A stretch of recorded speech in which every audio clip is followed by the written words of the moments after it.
What I would like to do now is share my screen with you, so you don't have to look at me through the lecture. You can look at my PowerPoint instead. Now, I hope that is showing. So I'd like to begin and thank the National Maritime Museum for the opportunity to speak to you tonight. This is a lecture I've wanted to give for a long time about the Dalkey Coastwatchers and about the lookout post in Sorrento Park and about the Second World War in Dublin Bay and down Killiney Bay, Scotsman's Bay and down the coast. So for the next, say, 40 minutes or so, I'd like to examine the work of the Dalkey unit of the Coast Watching Service. You can see the lookout post there. Some of you may remember it in Sorrento Park. When I was a child in the 1970s, the bottom few rows of those Lego-like bricks were still there in situ. You can see Bray Head in the background, and you might be able to see just behind the little chimney of the post the all-important phone line that connected this post to Air Defence Command and to the Command Intelligence Office at Portobello Barracks, now Cottlebrew Barracks in Dublin. And I'd like to talk about the men here that were led during the Second World War by Corporal Charles Craney, and what they saw as they kept watch over Dublin Bay and Killiney Bay and the skies of South Dublin from this little post in Sorrento Park. And they kept watch 24 hours a day, 365 days a year from September 1939 to June 1945. They are a 24/7 observer corps, and they were part of a network of posts that I'll talk about in a few moments that were based all around the Irish coast. But let's start with Dalkey and let's put the post in context.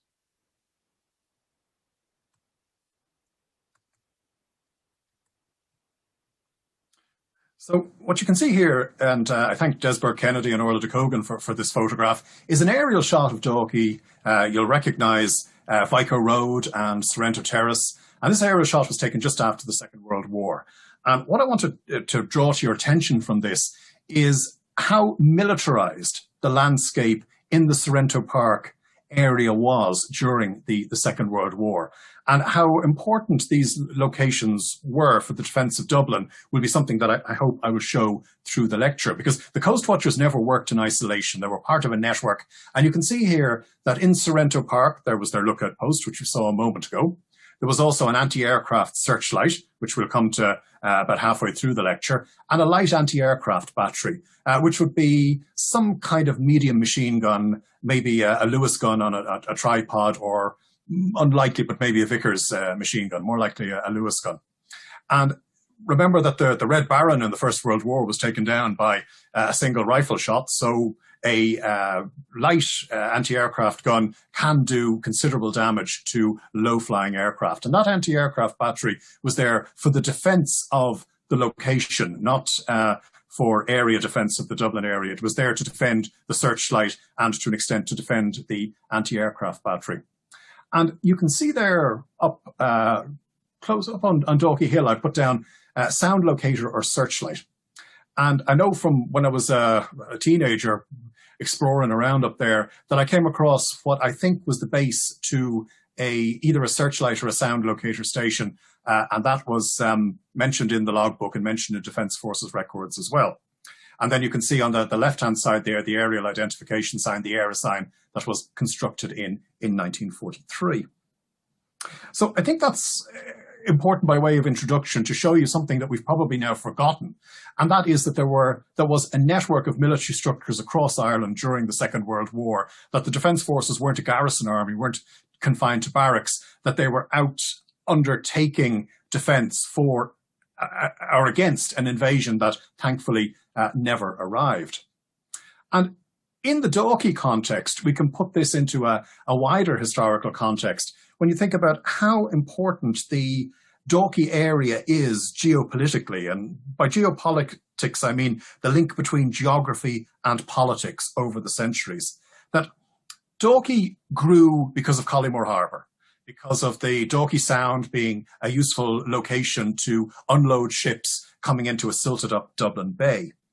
And if you can think of Dalkey as being the main port of Dublin up to the Napoleonic, or well, up to the Napoleonic era, also think of the other strategic assets that are in Dalkey. the Martello Tower and the gun battery on Dalkey Island, the air assign and the Second World War defences we've spoken about there, the Telegraph Tower on Dalkey Hill, the old Coast Guard station off Narano Road, and then from the late 1950s, the non-directional beacon up on Dalkey Hill near the Telegraph Tower.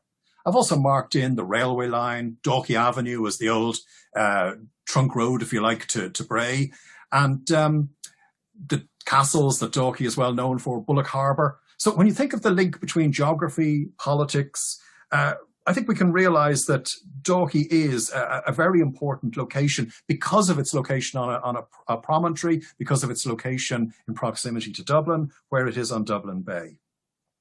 So for a variety of military, civilian and economic reasons, Dalkey is incredibly significant geopolitically.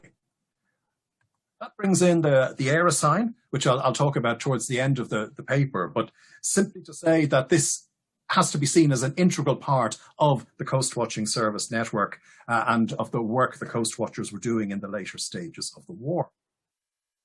Now, to look at where Dalkey sits during the Second World War, this is a map from military archives, and Commandant Dan Aotis, who was mentioned there in the introduction as the officer commanding military archives, and he sees it, as he said to me, my mission is to make information available. And this is part of the documents that are in the care of military archives, the Emergency Defence Plan series. And what you see there are the inner and the outer defence perimeters for Dublin during the Second World War. And you can see Dalkey down in the bottom right-hand corner. And the idea was that the circles there represent static garrisons, static military posts, and the inner area is based on the rivers Dodder and Talca, and then a kind of area that at the time would have been farmland where the suburbs extended to. And in between those two circles was where it was expected that German parachutists might drop in the event of an invasion of Ireland. And the underarmed defence forces, woefully underarmed, hoped that by a mixture of using forces based in that outer perimeter, they would be able to attack the German forces as they arrived in Dublin when the German parachutists were at their most vulnerable because they dropped without their weapons or with only a machine pistol. And maybe there would be some way to mount a defence of the city, the last stand being concentric circles moving in towards the government buildings area around Kildare Street, based on a defence, a kind of a defence based on the perimeter that you see there, the inner perimeter. So Dalkey's purpose in the Second World War defences again is seen in this map. What I'd like to say also is when you are looking at the Coast Watching Service, you have to put it in the context of the Battle of the Atlantic, of the war that took place off the Irish coast during the Second World War. And the Battle of the Atlantic was the longest campaign in the Second World War. It took place in the seas and skies off Ireland. It took place so close to us, and we've tended to forget that, I think, over the years. And part of the notion of defending Dublin against seaward attack, if you like, was one of those might-have-beens that never occurred, but I'll explain it to you now before we move on to look a little more at the Battle of the Atlantic. In 1943, the Defence Forces, in conjunction with British military planners, decided that Dublin needed, or at least Dublin needed to be examined for greater naval defence. And they planned putting in coastal batteries in the Dublin area. And the first place they looked at was what they called Killiney Head, which I think is probably the Sorrento Park, Dalkey Hill area. And the idea was to construct something equivalent to the Napoleonic battery that was on Dalkey Island, to construct a modern version of that, like the forts that you might see in Cork Harbour or Fort Shannon or down on Bear Island. And this would have really changed the face of Dalkey considerably. In the end, they decided that it would be better to build a naval battery on Howth Head. That was the chosen site, but in the end, the 6-inch guns for it never were handed over by the British, and the decision was taken that if there was to be a marine invasion of the Dublin area, that the invading forces, if they made it up the Irish coast, would be well within RAF fighter cover and could be taken out that way rather than through a coastal battery. So we're looking tonight at Dalkey as part of the Battle of the Atlantic, part of that sea war that began off the Rockall Bank when the American liner Athenia was torpedoed on the 1st of September 1939. The survivors were brought ashore in Galway. The major emergency plan for the city was put into operation. And you can see here a corporal in the Defence Forces, a medic, bringing a rather shocked-looking child down off a ship, the Newt Nelson, a Norwegian ship that brought the survivors into Galway Harbour. The point I think that comes out of this is that Ireland, as I've said, was on the front line of the Battle of the Atlantic. We might have declared our neutrality in September 1939, but neutrality is not isolation. You are neutral in a war zone. And that is where the Coastwatchers come in as Ireland's early warning system. They were on the front line. They were initially an anti-invasion watch, or an invasion warning watch, that if they sighted an invading armada, that they would phone and use their telephones to ring various military commands to ready troops to meet an invader. And this is a very real fear of invasion. We have a sort of dewy-eyed version of the emergency now, the Glimmer Man and smuggling and that kind of thing. For Lieutenant General Dan McKenna, the Chief of Staff of the Defence Forces, he knew this was a very real possibility, that Ireland would be invaded either across the border or seawardly from somewhere between Wexford and Cork. And he also knew that he would be the person who would take charge of defence forces in the field as Commander Field Forces if an invasion took place. And he also knew his men only had enough arms and equipment to fight for 24 hours. So the Coastwatchers are very important as Ireland's early warning system. When the chance of invasion lessens after the war turns east in the summer of 1941 and after America enters the war after Pearl Harbor, the Coastwatchers become more of an intelligence gathering network and more of an observer corps than an anti-invasion watch. When the Coastwatchers were established in Dalkey, the post was first of all, I think, at the old Coast Guard station off Narana Road. The Coastwatchers operated from an Army-issued bell tent. This was proved to be very ineffective in the harsh winter of 1939. And so the concrete posts that I showed you an example of earlier were constructed. And this led to protests at the meeting of Dunleary Borough Council in December 1939, when the Office of Public Works, who were constructing the posts along with the Defence Forces, were asked to not build in Sorrento Park, and the council said that they would prefer to submit alternative plans because building a coast-watching post in Sorrento Park would, quote, interfere with the scenic amenities of the district. Well, the Defence Forces were having none of that. The post was a national necessity, and so it went up in that location without any concern for the views of locals in the area. Now, we know an awful lot about the Coastwatchers, and I thank Des Burke-Kennedy here for the work he has done in investigating the careers of the individual men in the post. From the post logbook that I'll speak about in a few minutes, you're able to work out who the men are. You'll see there are names there that are very familiar to any of us who've grown up in the Dalkey, Killiney, Dunleary area. The post was run by a corporal, Corporal Cranny we see here, with volunteers who were basically private soldiers of private rank. And Cranny was transferred to Dalkey in 1940. He had previously served at Bray Lookout Post, and he succeeded Corporal James Dalton as commander of Lookout Post number 7 in Sorrento Park.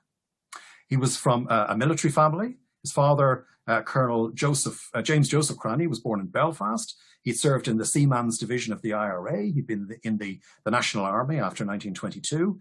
But prior to that, he'd also been decorated for service in the British Army in the First World War. So Corporal Cranny's father was clearly a man with a military distinction, and he took after his father, or followed his father, in that he was a volunteer in the Defence Forces Volunteer Reserve. He was also involved in the Bray Sea Scouts, and he was a regular swimmer. He lived in Bray, and when he was on duty at the lookout post, he was brought by official car every day from Bray to Dalkey when he was on shift. At the end of the Second World War, he emigrated to Birmingham, and he married there, and he died in Wolverhampton in 1980. And that story of wartime service and emigration is one that was very prevalent across the coast watching service. We know quite a little bit about the other coast watchers. Des has done more work here on it, but I'll just mention a few of them. Samuel Williams was the son of the Dublin Metropolitan Police Constable based on Ulverton Road. Nicholas Kinsella lived in White's Villas in Dalkey. John Larkin on St. Patrick's Avenue. And James Smith, who I'll mention finally, had a background in the British military. So they're very much the sort of people that were replicated around the coast in the coast watching service. An interest in the sea, a military background, a reservist. And you can see here that Delaney, Craney, Mooney and Kinsella had almost sequential volunteer force numbers, which suggests perhaps that they signed up together or they joined the coast watching service at the same time. And most of these men served at the lookout post for the duration of the war, and that was normal across the coast watching service, that it was in the economically hard times of the emergency, it was a relatively good job to have, even as a part-time job. Most of these men had civilian lives and were operating just as reservists, as part-time soldiers. But the stability of the men, the crew of the post, I think, built up an experience and a comradeship during the war. So I've mentioned that the Coast Watchers were primarily an invasion warning force. But as the threat of invasion declined after 1941, their Observer Corps work became more important. And what they observed, the shipping, the overflights, submarines in some cases, was all conveyed en masse to this man, the Director of Military Intelligence, Colonel Dan Bryan, G2 being the Irish equivalent of MI5. And what he was interested in was general broad brush strokes about what might be happening at any particular point on the coast. He didn't want necessarily specifics, although he liked all information, of course, but he wanted to try and see the ebb and the flow of the war off the Irish coast. And where Dalkey fits into this is that it's part of a network of, it says 82 here, there was in fact a final post built, 83 posts built around the coast. And you can see how comprehensive the Coast Watching Service network is and where Dalkey Lookout Post fits into that system.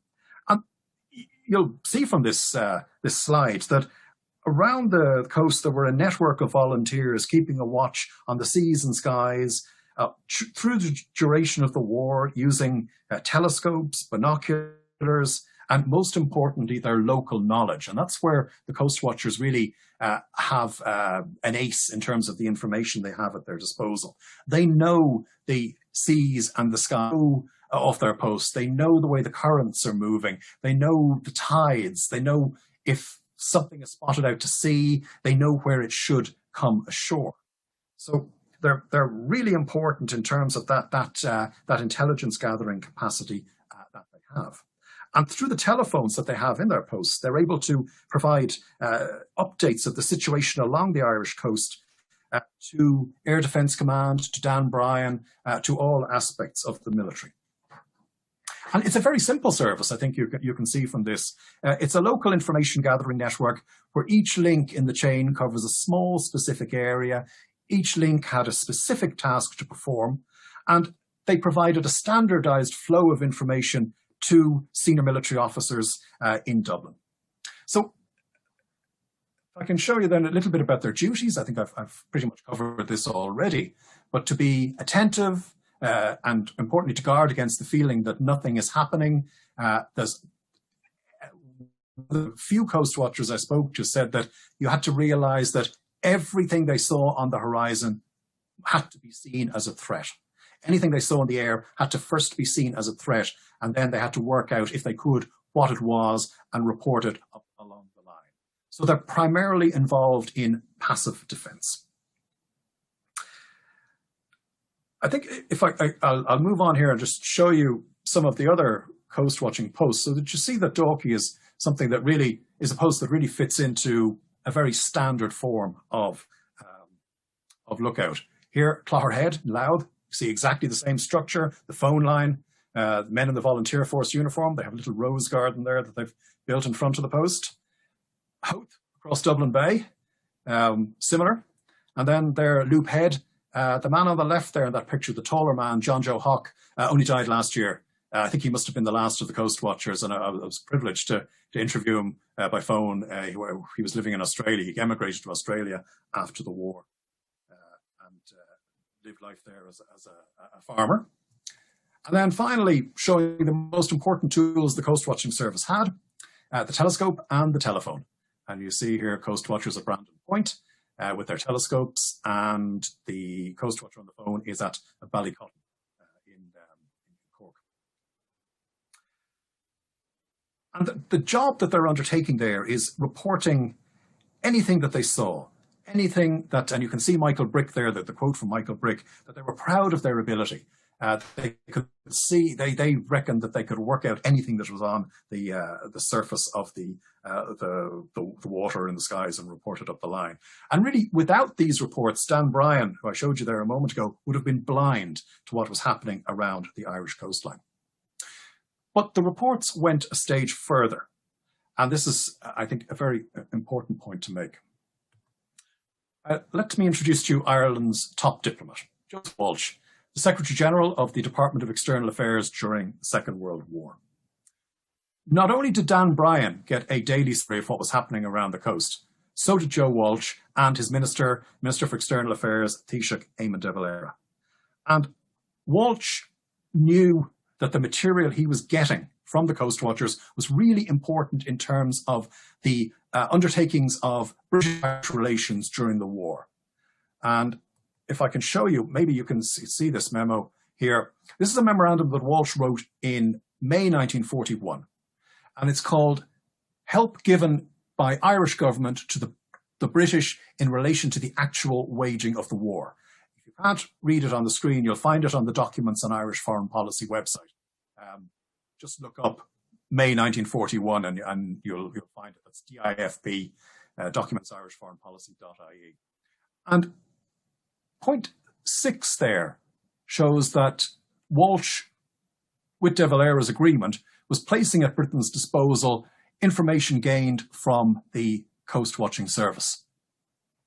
And so, even though we're looking at a very local issue tonight, the Coastwatchers in Dalkey, be aware that the information that the Coastwatchers were providing was going right up to the highest level in government, and was also going across the sea to London. And often, if you look in RAF records, you'll find information relating to Ireland that can only have come from the Coastwatching Service. And that's information to do with scrambling of fighter squadrons, information on German aircraft, German maritime patrols off Ireland, and RAF scrambling them.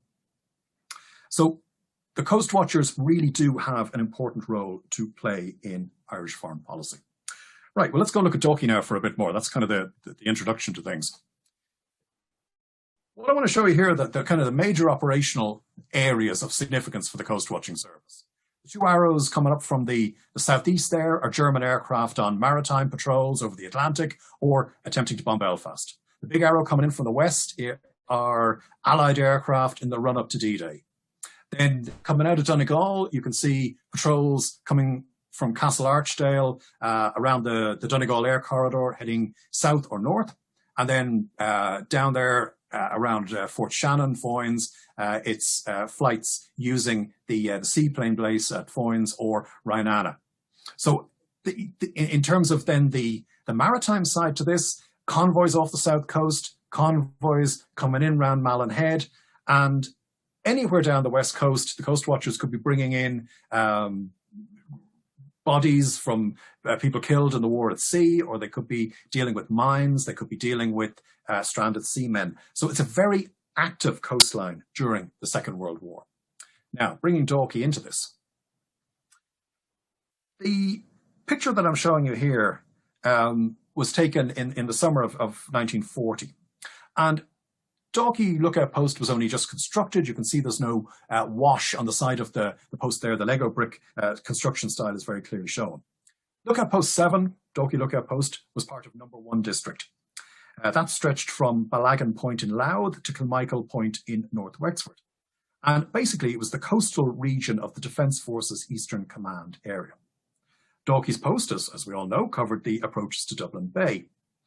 But with the effective closing of the Irish Sea from the south by the laying of a minefield from Wexford to the to Wales in May 1940, maritime traffic past Dalkey tended to decrease. And generally what we're looking at in the Post's logbook is local marine traffic until the end of the Second World War. And the vast majority of the information in it is coastal trade, colliers, the odd tanker. And let's look at the Post now, look at the logbook now, and I'll show you what it's like. This is the main source for Dalkey Lookout Post. This is available online on the Military Archives website. You can download a selection of Lookout Post logbooks. And the area that I have put the red box round, you can see, remember the slide I've just showed you? Assistant Chief of Staff visited the Post with press cameramen to make a film, is basically what it says. And that's the record in the Lookout Post logbook of this event. So you can see there just how important the logbooks are for recording information, and I'd like to go through that in a moment. Let's move on. Here's another page from the logbook, and you can see it is from September 1940, and I have highlighted in red what the Lookout Post saw. I've put stars there beside the incidents. But if you look in the red boxes, you'll see vessel, aircraft, biplane, lots of biplanes, then more vessels. And what you can do with the Lookout Post logbook then is map those. And you end up with something that looks a little bit like this. Because each entry includes height, direction, some of them even include compass bearings, but not in Dalkey. And so you can use the logbooks to map in real time, almost day by day, how the Second World War proceeded off the west coast or the east coast of Ireland, or indeed any coast of Ireland. And there were lookout posts in Northern Ireland as well. There were about 40 lookout posts along the Northern Irish coast. And what this page shows you, if you turn it into graphic form, is ships off Howth, ships out in kind of Scotsman's Bay area, and some traffic in the Dublin area, which I think is probably Air Corps flights, patrol flights from Baldonnel. And that's what Dan Bryan in G2 was looking for as well. He was trying to build up this picture over time of what was happening in any particular area in Ireland. Now, each lookout post had a very set routine. 2 men on duty, 24 hours a day. You can see here a number of watches. The day begins at midnight on a lookout post, and then you have the night watch, the day watch, the evening watch, and then it starts all over again. There are certain set things in the lookout post daily calendar, generally testing the phone line from Air Defence Command. Then there could be pay, parades, inspections, instruction in things like Morse code signaling, signal flags, identification. Coastwatchers generally weren't trained in small arms. A couple of posts in Fenit, for example, which were part of the harbour control area, they were trained in the use of the Lee Enfield rifle. But generally, coastwatchers were unarmed, and the major thing that they had was their binoculars and their telescopes. And at any time in Sorrento Park, the coastwatchers could expect a visit from the district officer, Lieutenant O'Sullivan, who looked after the region.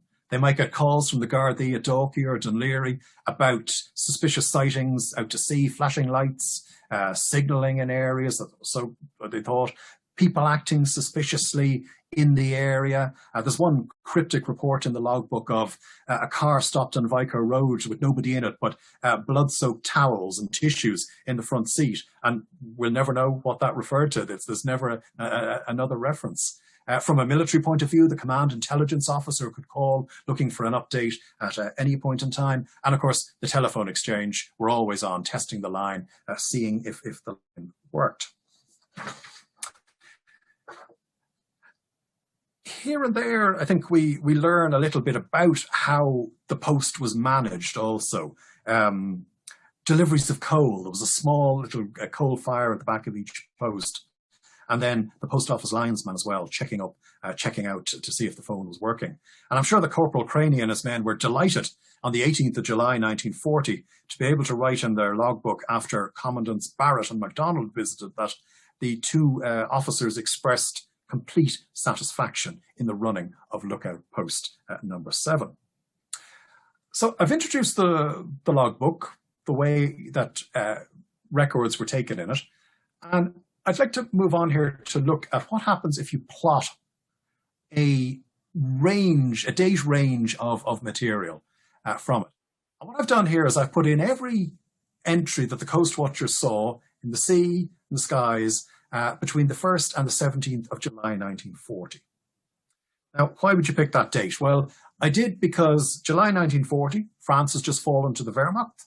The Battle of Britain was taking place. There were invasion scares in Ireland, seen in the fact that the Department of External Affairs was beginning to burn confidential documents in the incinerators in government buildings. And military cooperation talks were underway between the Defence Forces and the British Army about what would happen if the Germans actually invaded.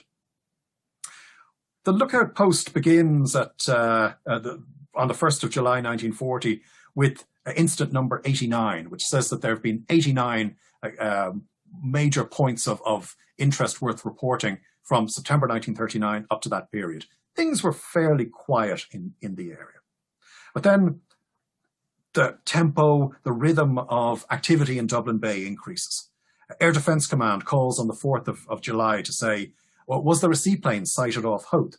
Keep watch for surface craft. And remember, there's invasion warnings taking place almost every day at this point. And on the same morning, Air Defence Command called looking for the distance and direction of the mailboat to see had the mailboat arrived in Dunleary on time and to schedule, and also to keep a lookout for submarines and surface craft. And I think you can remember in this context that for the men on duty in the Lookout Post, the memory of the sinking of the mailboat Leinster off the Kish in October 1918, was within some of their lifetimes, was within living memory. And so too were rumours of submarines coming up along the east coast of Ireland, and a new generation of submarines would indeed come into that area in the latter years of the Second World War. There were some routines as well that are noticed in the data, and the red arrow there at the top is, I think, shows that the Coast Watchers were just about able to see the daily Aer Lingus flight from Dublin Airport to either Liverpool or Manchester. That's much more evident from the Howth logbook. You can see a pattern there. But the one that really interests me, and you can see the Kish there. I know I put in a lighthouse. It was a lightship at the time, but Microsoft Office doesn't know that and doesn't have a lightship icon. You can see something that is there for the duration of the Second World War, and that's aircraft using the Kish lightship as a waypoint, as a marker. And I think that the plots that are there, the lookout posts, the men would look out and they'd say, aircraft 2,000 feet, 6 miles northeast, and they'd note that in the logbook. And that's what I've tried to plot down there. You can see the kind of picture that's emerging, the general picture that's emerging of movements off Dublin in the Dublin Bay area. And that is what Dan Bryan was looking for, to see what the pattern was, if it changed, and if it changed, did that mean that there was a threat to the east coast of Ireland, or was there a threat emerging on the west coast of Ireland due to German flight patterns changing, or British shipping, increase of British naval action in the area, or some such. So we get that general military picture as well, but we also get some of the kind of the social history of Second World War Dalkey, of Second World War Dublin. The reports in the logbook of the Coast Watcher seeing the lights of shore fishermen on Killiney Beach. There's great interest shown in July 1940 of a British trawler fishing 3 miles within what was then the 3-mile limit of territorial waters off Killiney, and the Guards were very interested in that. The lifeboat service, the RMLI, rang just after midnight on the 8th of July 1940 about possible flashing lights seen in the sea off Greystones. And that saw Dalkey Lookout Post ringing Lookout Post 8 at Bray Head to see, well, did you guys see anything? Was Was anything happening down in that area? And then there are episodes that really are lost to history. We don't know what happened. The light on the Muglins extinguished 11:40 on the 14th of July. And then a very cryptic one, some days later, Air Defence Command rang the lookout post and asked if a lady had used private number 75506. And the post rang back to say that there was no call from the post at the time stated, and there was no lady present. So we don't know what that was across the line, was something happening. But what is notable is that the post office lineman turned up a few days later to make sure the post was working. And then there are events that would be familiar to us today. One entry reads, quote, large fire on railway embankment spreading towards house observed 1 mile west of the post. The Gardaí were informed and the fire brigade from Dún Laoghaire came along to deal with it. So I think that shows the wide variety of what the men in Sorrento Park were looking at. The war was definitely happening out to sea off Dublin Bay, but it's quiet in this period. There is the invasion scare exists in the minds of senior Defence Forces planners. But something we don't see, given that, is no evidence of patrols by naval service vessels. Now, the naval service was minute at this period, 2 converted vessels and a handful of motor torpedo boats. They tend to show up in lookout post logbooks from around the coast. But for the summer of 1940, I found no sign in the Dalkey post. Plenty of Air Corps patrols, I think. Those biplanes that I mentioned could be either Aer Lingus or Air Corps Gloucester Gladiators. And something that must have been a really significant sight to the lookout post was on the 13th and the 14th of July. Single British seaplanes were seen coming in low at 200 foot over Killiney Bay on the morning, early in the morning, coming up over the post, wheeling round and flying off. And of course, was that some kind of intelligence gathering patrol by the RAF? Was it a lost patrol, or we simply don't know. There's a limit to what you can take out of the logbooks because they're recording simply the raw data that the intelligence service wants. Move up through the summer of 1940 as the Battle of Britain rages and as the invasion threat continues. And there's unfortunately a gap in the logbook. Some pages are missing. That's normal in archive sources, just wear and tear over the years.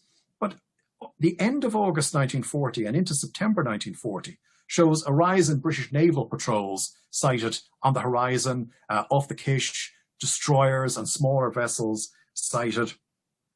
And one of the last entries for August 1940 links to one of the major functions of the Defence Forces' presence in Sorrento Park. And that's a report on the last day of August 1940 at 5 to 11 in the evening. Report from Air Defence Command, aircraft approaching from the south, searchlight to stand by. So there was some presence coming in over the Irish coast that the Defence Forces needed to try and work out what it was and possibly engage. But an hour later, the all clear was sounded and the threat vanished. And that's something you see in the logbook quite a bit, is the possibility of something happening and then the post being stood down. And that brings me on to cooperation with Air Defence Command. As we remember from the beginning of the talk, located at the lookout post were searchlights, and I mentioned the sound locator. And some of you may have seen this picture, but if you look in the background, you can see Dalkey Island. This is Sorrento Park that you're looking at. And the searchlight is on where there is now the 1916 Rising memorial on the compass point, the compass rose at the top of Sorrento Park, just beside where the lookout used to be. You might get a better idea there. You can see just the end of portion of the island, the Dalkey Island, which the island is Lamb Island, I think. And you can see the standard searchlight there, and that area that the searchlight is on is where the compass rose is now. Here we have, and I was lucky to get this from Paul Flynn, picture of his father, Tommy Flynn. And on the right, you can see a light anti-aircraft position sound locator. That's on Bull Island. But look at on the image on the left, and you'll see that Gunner Flynn is sitting there with his comb, I think it is, his tunic undone, his hair nicely brushed. And they are the steps that lead up from the bandstand around the western wall of Sorrento Park. And if you walk up there, you'll see the foundations of those huts that were to house the anti-aircraft gun crew. And you can see there also, just to the right of Gunner Flynn's head, a barbed wire obstacle of some kind to stop people getting too easily up into the area. And I'd ask you to keep that in mind as I go to the next slide. It's very low resolution, but I hope you'll get the idea. You can see down on the bottom of the screen the barbed wire obstacle. On the left up at the top, you'll see more of that area that there were buildings in. You see two soldiers, one I think with a rifle on his back and a tin hat, maybe three soldiers, two at least, and then just peeking over the top of the hill there, you will see the smokestack of the lookout post. And finally, also taken in Sorrento Park, and thanks to Paul Flynn, you see Dalkey Island in the background, and some of the members of the Dalkey anti-aircraft gun battery who shared Sorrento Park with their coast-watching service comrades. They're armed with Lee Enfield rifles. I think that the gentleman in the middle may be holding a bayonet there, and you'll see the artillery gunners' white lanyards there on the shoulders of some of the men. So this that I'm showing you links into the Coastwatchers' role as part of the anti-aircraft defences of Dublin City. Dublin was hugely under-defended. I mean, I don't need to stress how poorly equipped and armed the defence forces were during the Second World War. It wasn't that the equipment was old. Some of it was extremely modern. Some of it was cutting edge. Anti-aircraft guns were part of that. It was just that there was very, very little of it. And so the defence forces had to make do with what they had to try and defend Dublin City. And so the Coastwatchers at Dalkey would work with Howth Lookout Post, with the searchlight crews, and with the anti-aircraft gun crews to try and mount a defence of the city against air attack. And that was one of De Valera's great fears, was that Dublin would be bombed during the Second World War. The fear came of his understanding of attacks on cities like Guernica in Spain during the Spanish Civil War. And the equipment that I'm showing you there, I mentioned the 3.7 inch anti-aircraft gun, an extremely modern piece of equipment for the Second World War. A standard British air defence weapon for the Battle of Britain. The machine in the front there, the three soldiers are looking at, is the computer that runs it. It's a predictor instrument, a computer, not in the sense that we'd understand it, an electromechanical device that would give bearings and range of incoming aircraft that would be sent electrically to the gun. You can probably see the very thick cable running across there to the battery, to the gun itself, and that would enable the crew that you see there to fire the equipment. Ringsend is just at where the road to the East Link is nowadays. You might recognise the background.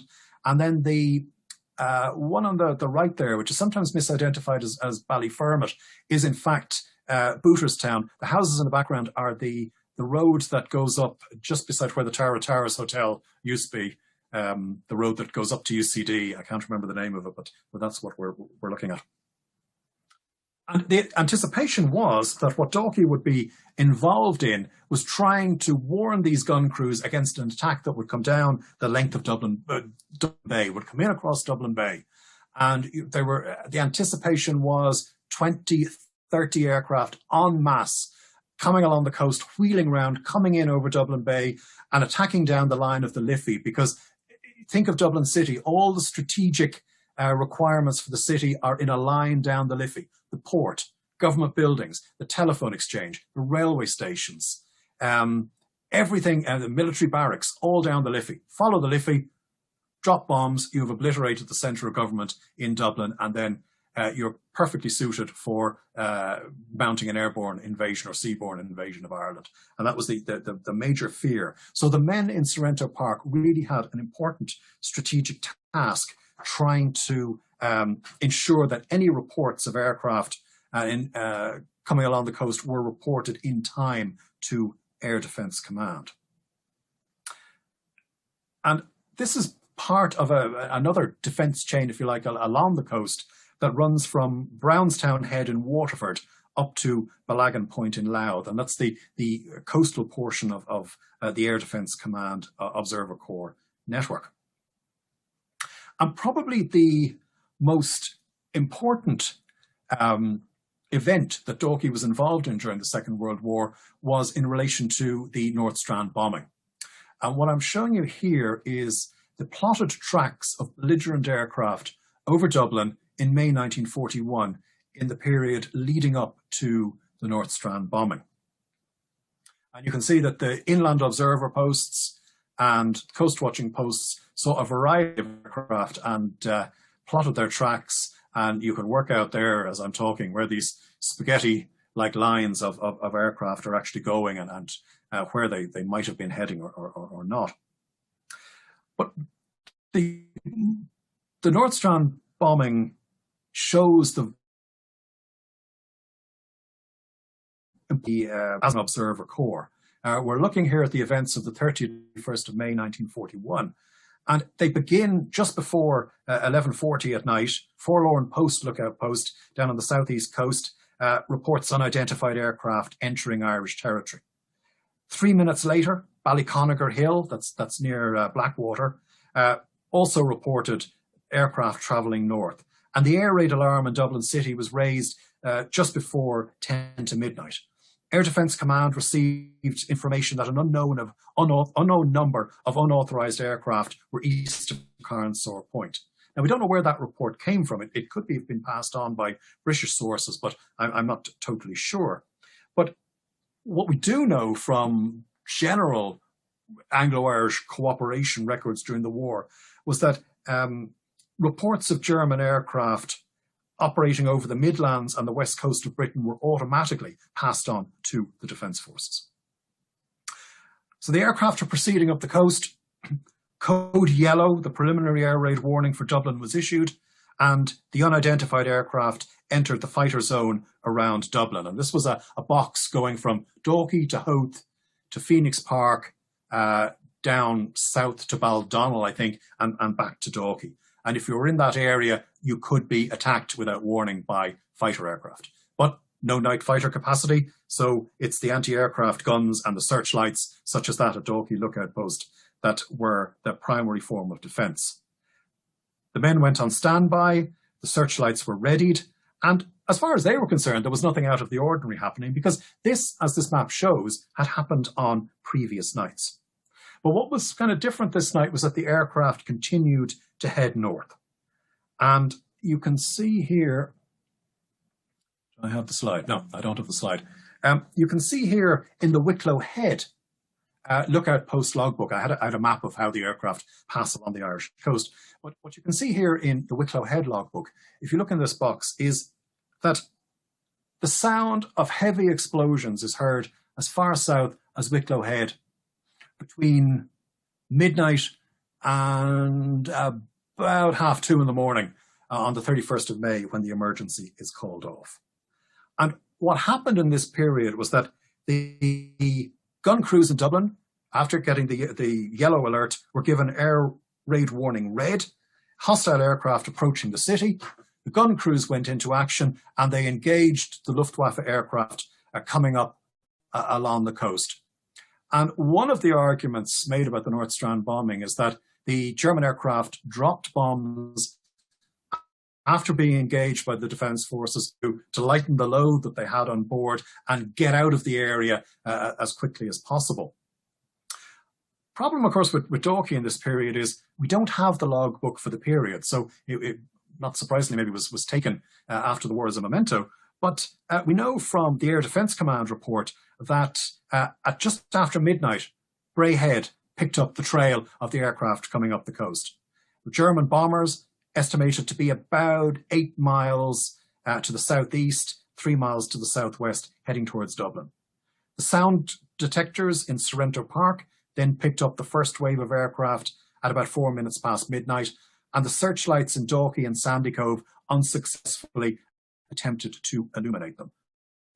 Not surprising, the searchlights didn't keep that kind of constant projection of a beam that we see in Blitz war footage. They were turned on, turned off, doused in aviation speak, and used intermittently as the need requires. And as the Wicklow Head logbook shows, aircraft were over Dublin for the next 2 and a bit hours, 2 hours and 9 minutes, were regularly seen over Dublin. Anti-aircraft batteries went into action on 3 occasions, and at least one of the batteries said it scored what it thought was a near miss, if you like. But I guess that's kind of close but no cigar. It didn't down an aircraft, unlike some of the air defence batteries along the coast. It did shoot down British and German aircraft during the war, but the practice was not to try and shoot down British aircraft in case it kind of annoyed London and this imperiled Anglo-Irish defence cooperation. Now, the North Strand bombing, and you can see here an Irish independent picture, I think, saw the greatest loss of life in the war from air attack in Ireland. And maybe if you have a high enough resolution screen, you can see where the men are standing there on the right of the picture. Come a little bit to the left, you'll see the number 29. Come a little more, you'll see 28 and so on. They're the numbers of the houses that stood in those locations. You can see the impact the North Strand bombing had on the city. And it was probably the biggest event witnessed by Dalkey Lookout Post. Now, I want to move on now, I think, to the latter years of the war and to look at the air signs, because they're really an integral part of the Lookout Post network. And in Dalkey, they're the main feature that survive of the post today. I suppose what is worth mentioning here is that the men at Dalkey Lookout Post may never have realised the lengths that their reports to Air Defence Command went around the globe, and the importance that they had to Irish foreign and military policy during the war.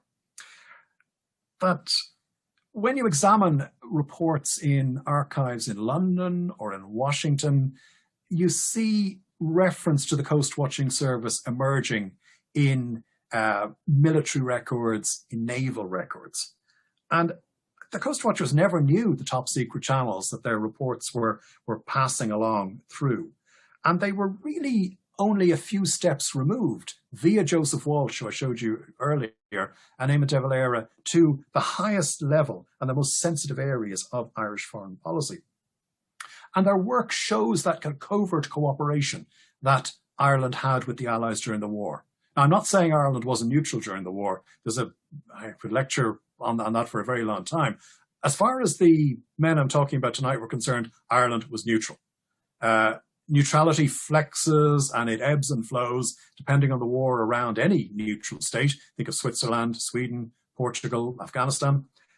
And in Ireland's case, we see how that neutrality flexed with the air assigns. And here I'm showing you one from Military Archives, air assign 16 at Loop Head. Now, these signs have nothing to do with the North Strand bombing. They weren't constructed to warn the Germans that they were over neutral Ireland. And you might argue, how were they seen at night anyway? But I think there's a kind of faint luminescent glow off the signs. And when you're in total darkness, the white is quite visible.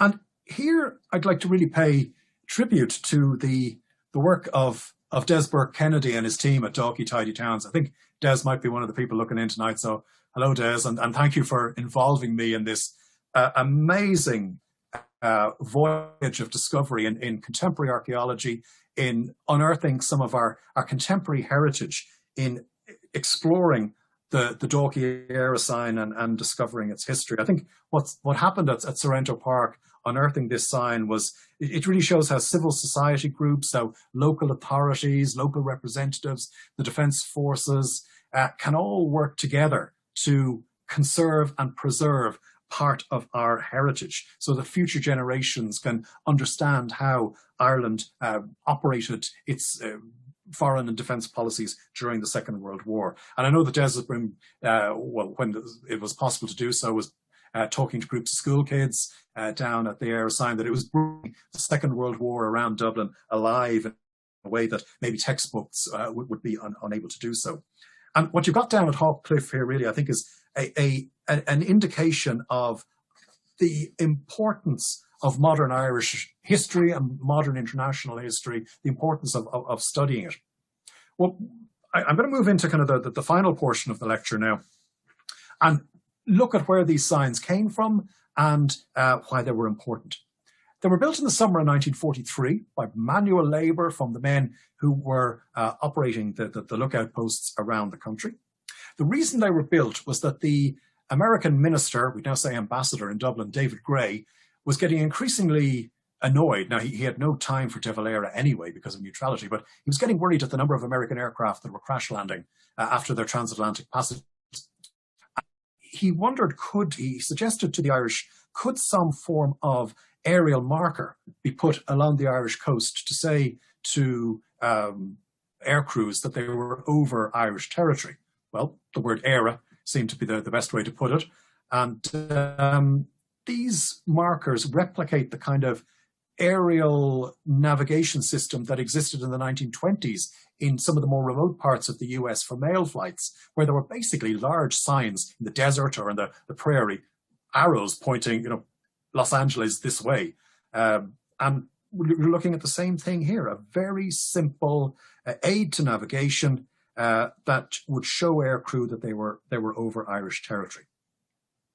And David Gray, the US, let's say, ambassador in Dublin, explained to the Secretary of State in Washington, to Cordell Hull, and I'll quote here from him, he said, "Plainly marked signs have now been erected as a result, at least partially, of the efforts of the American legation in Dublin." And the decision to construct these signs was agreed by De Valera, it was agreed at Cabinet, and what you're seeing here is a visible demonstration of neutrality, but also of cooperation with the Allies. Now, I'm sure many of you, the Era sign in Dalkey, maybe have seen some of the others along the coast. We reckon there's about 150 tons of stone in this sign, and you can see the size of it, and he can give you the dimensions compared to the people there who were working away on it. The idea would be that they would be conspicuous from the air, and the Chief of Staff of the Defence Forces, Lieutenant General McKenna, travelled the Irish coast in an American aircraft, pointing out the signs, making sure that they were the right size, and in some cases they had to be extended. And the Defence Forces noted that after the signs were constructed, the number of American forced landings on Irish territory tended to decrease. And they refer to the signs in this report as neutrality signs. I think what we see in that report is that not only how the signs were perceived, but that the signs were working. But it's one thing to know that you're over neutral Irish territory. It's another thing to know where you are. And that's where the inclusion of the numbers on the sign is important. You can see there, just a shot my brother took, just how effective the signs are. But I want to show you this document from United States Archives in Washington, from military archives in Washington. And what it shows here is that the Brigadier General, Chief of Staff, US Air Force Strategic Air Force in Europe, sending an instruction to air crews that the air signs existed and that they were important for air crews to take cognizance of. It explains the marking system. It explains how the word era is spelt out. And if you move on from that, you'll find on wartime navigation maps, aerial navigation maps, that the era signs, the numbers are marked. So an air crew coming in from the Atlantic can look down and when it sees the number will know exactly where it is, can take a bearing and can head away from Ireland and to to safety. That's the west coast, that's the Donegal Air Corridor. But you see here on this map, courtesy of the Air Markings website, you can see Dalkey there, number 7, showing up very clearly on that air navigation chart.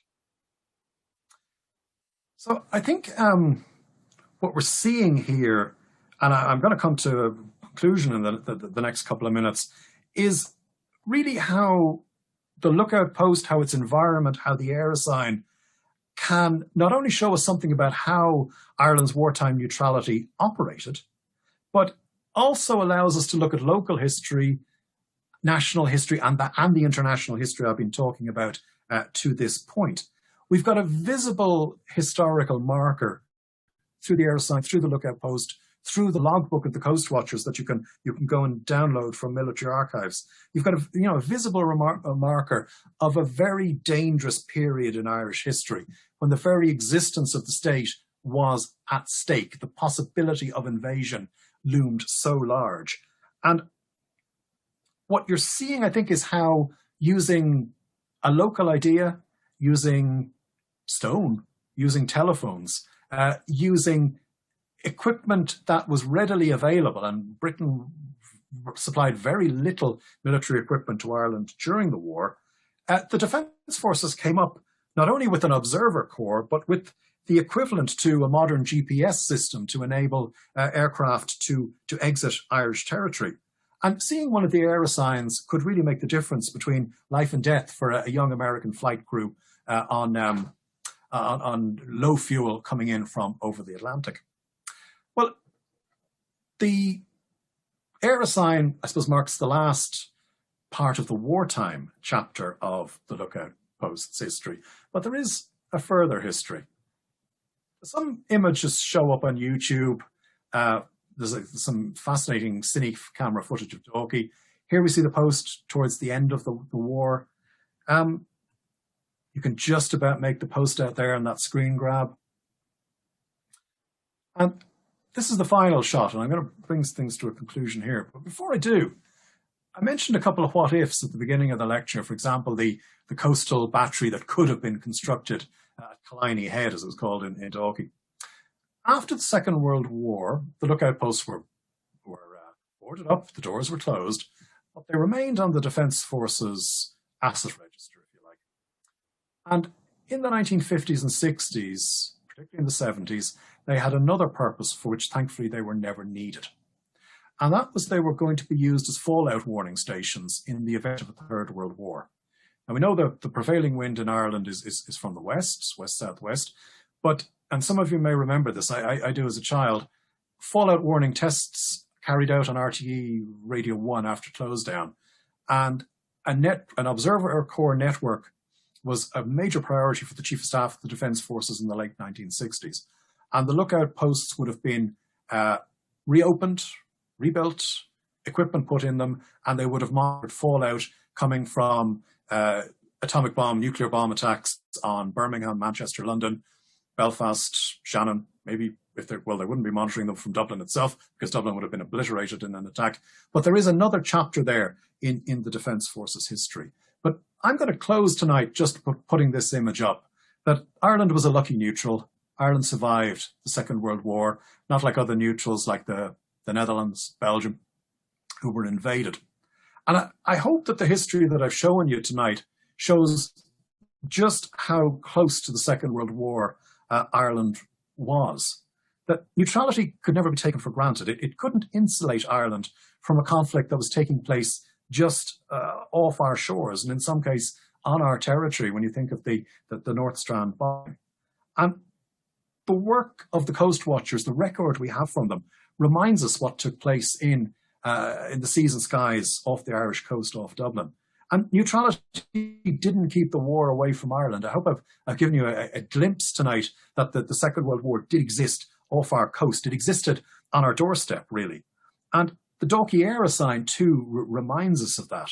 And I think it's why we should remember the local who served in the coast watching service and the work that they did, the work that was probably a task that they got their emergency service for, but they never realized just at what high level their work was going to in the Irish defence and political and foreign policy system. And I think it's really fitting, the work that Dalkey Tidy Towns have done to restore the Éire sign on Hawk Cliff. It reminds us in a way that nothing else can, of how recent the Second World War was, but also how ingenious at times the Defence Forces had to be to meet the very real threats that faced Ireland during the Second World War. I'll stop there. Thank you so much for tuning in tonight, and it's been a real pleasure to talk to you all.